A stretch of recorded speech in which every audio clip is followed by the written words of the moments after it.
करते हैं, क्योंकि जम्मू कश्मीर का जिक्र करें तो जम्मू कश्मीर को लेकर खासकर केंद्र शासित प्रदेश ये कह रही है कि जम्मू कश्मीर में अपार संभावनाएं बढ़े, उसके लिए जम्मू कश्मीर में उद्योग और वाणिज्य विभाग की ओर से वेब पोर्टल जारी कर दिया गया है। आपको बता रहे हैं कि जम्मू कश्मीर में निवेश के लिए आज से ऑनलाइन आप प्रस्ताव दे सकेंगे। 2022 तक 50,000 करोड़ रुपए के निवेश का लक्ष्य रखा गया है। केंद्रीय गृह मंत्री अमित शाह, उपराज्यपाल समेत कई नेता मौजूद रहे हैं। आपको इस वक्त की ताजा जानकारी और बड़ी खबर बताने की कोशिश कर रहे हैं, क्योंकि केंद्रीय गृह मंत्री अमित शाह की तरफ से तमाम बातें कही गई हैं और वो कह रहे हैं कि जम्मू कश्मीर में जिस तरीके से संभावना है, आगे आने वाले समय में युवाओं को रोजगार मिलेगा और जम्मू कश्मीर में बदली तस्वीर खास करके नजर आ पाएगी। खैर, ये तो वक्त ही बता पाएगा, लेकिन आपको बता रहे हैं कि जम्मू कश्मीर में अब उद्योग और वाणिज्य विभाग की ओर से वेब पोर्टल जारी कर दिया गया है और जम्मू कश्मीर में निवेश के लिए आज से ऑनलाइन आप प्रस्ताव भी दे सकेंगे। फटाफट से आपको सुनवा देते हैं कि केंद्रीय गृह मंत्री अमित शाह की तरफ से खासकर क्या कुछ कहा गया है। और वहां के पोर्टल पर जो कंप्लेंट्स थे, जो इसके कंप्लेंट्स का स्टडी कर जितनी भी क्षति थी, वो सारी क्षतियों को पहले से ही दूर कर ये औद्योगिक नीति को बनाया गया है। और मैं कंप्लेंट्स का स्टडी कर जितनी भी क्षति थी, वो सारी क्षतियों को पहले से ही दूर कर ये औद्योगिक नीति को बनाया गया है। और मैं मानता हूं कि नरेंद्र मोदी जी ने जम्मू कश्मीर की जनता को जो वादा किया था, वो वादा पूरा करने के लिए आज एक बहुत बड़ा मील का पत्थर हम आगे बढ़ा रहे हैं।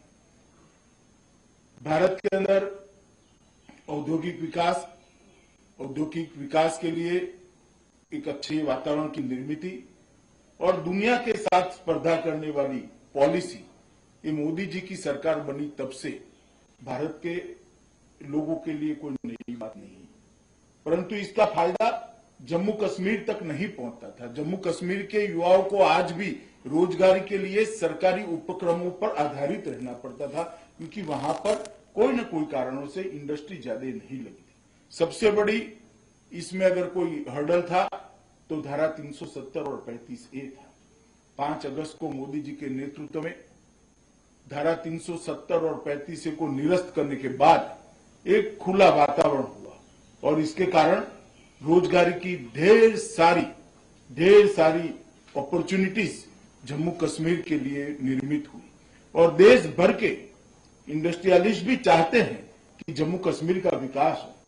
जम्मू कश्मीर के अंदर इन्वेस्ट कर वो अपना तो फायदा करेंगे ही, परंतु जम्मू कश्मीर के विकास के अंदर योगदान भी देना चाहते हैं और वो सबके लिए एक ऐसी नीति चाहिए थी जो उनको स्पर्धा के अंदर टिकाए रखे। हम सब जानते हैं कि दूर दराज क्षेत्र है, ट्रांसपोर्टेशन की कॉस्ट बढ़ती है, नई एक वातावरण के अंदर काम करना है। अब इस सब का रिस्क फैक्टर कोई भी व्यापारी, कोई भी इंडस्ट्रियलिस्ट गिनेगा, वो बहुत स्वाभाविक है, मगर इस इंडस्ट्रियल पॉलिसी ने सभी चीजों का निराकरण एक साथ दे दिया है। जीएसटी में 300% तक का रिफंड, प्लांट एंड मशीनरी के इन्वेस्टमेंट का 300% रिफंड और 10 साल की अवधि तक।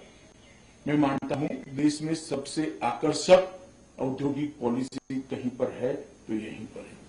प्लांट एंड मशीनरी के लिए पूंजीगत ब्याज के लिए भी सहायता का प्रावधान अंदर किया है, वर्किंग कैपिटल के लिए भी सहायता का प्रावधान किया है और कैपिटल इन्वेस्टमेंट पर सब्सिडी का भी प्रोविजन अलग अलग क्षेत्र से 7.5 करोड़ 5 करोड़ से लेकर 15 करोड़ तक के अलग अलग प्रोविजन किए हैं। इस सबको देखा जाए तो चाहे ट्रांसपोर्टेशन कॉस्ट हो, चाहे नए परिवेश में काम करने का कोई हिडन कॉस्ट भी सामने आता है, तो इस सबको कराकर भी इंडस्ट्री के लिए ये बहुत फायदे वाली पॉलिसी बनने वाली है।